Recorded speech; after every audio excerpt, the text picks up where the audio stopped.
Hi friends, welcome to சாய்மிரு channel. இன்றைக்கி நம்ம வீட்டில் ஒரு விசேஷமான நாள். என்னோட கொழுந்தனார், அதாவது ஹஸ்பண்டோட தம்பி வந்து மாலை போட்டு சாமி கும்பிட போகிறாங்க. அதுக்கு வீட்டில் எல்லோரும் ஒன்றா சேர்ந்து பூ கட்டிக்கிட்டு இருக்கோம் பூஜைக்காக. நம்ம வீட்டு குட்டீஸை பார்த்திங்களா, மிருத்துலாவும் மிருத்திகாவும் பட்டுப்பாவடை எல்லாம் போட்டுக்கிட்டு சாமி கும்பிட ஜம்முன்னு ரெடி ஆகிட்டாங்க.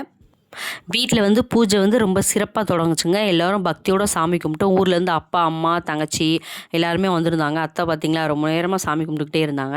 அப்புறம் எல்லோரும் சேர்ந்து சாமி கும்பிட்டுட்டு அவங்களுக்கு கோயில் அனுப்புறதுக்காக ரெடி ஆகிட்டோம்.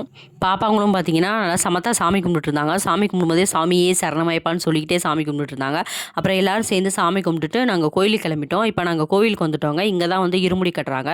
ஸோ நாங்கள் வந்துட்டோம். நாங்கள் வீட்டிலேருந்து கிளம்பும்போதே ஒரு 8:30 கிட்ட ஆகிடுச்சு. இங்கே கோயிலுக்கு வந்தோம். பயங்கர க்ரௌடுங்க.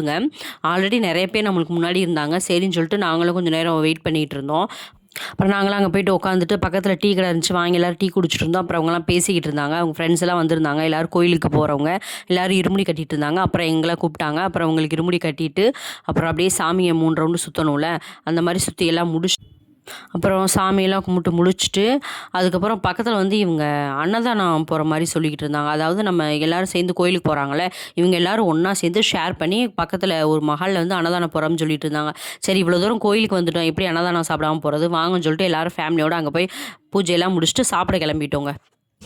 நம்ம கோயிலேருந்து ஒரு 10 நிமிஷம் ட்ராவல் தாங்க இருக்கும். அப்புறம் இங்கே வந்துட்டோம் சாப்பிட்ற இடத்துக்கு. இங்கே வந்து வெண்பொங்கல், சாம்பார், சட்னி எல்லாமே வச்சுருந்தாங்க. சூப்பராக இருந்துச்சு. அப்புறம் எல்லோரும் ஃபேமிலியோடு உட்காந்து சாப்பிட்டோம். கோவில் பந்தியில் உட்காந்து சாப்பிட்ற ருசியே தனி தான் இல்லையாங்க. சரி, எல்லோரும் சாப்பிட்டுட்டு அப்புறம் பாப்பாங்க கொஞ்சம் தான் சாப்பிட்டாங்க, வேணான்னு சொல்லிட்டாங்க. சரின்னு சொல்லிட்டு அவங்கள பத்திரமா அமுச்சு விட்டு நாங்களும் வீட்டுக்கு வந்துட்டோம். வீடியோ பிடிச்சிருந்தா மறக்காமல் ஒரு லைக் அண்ட் சப்ஸ்கிரைப் பண்ணிடுங்க.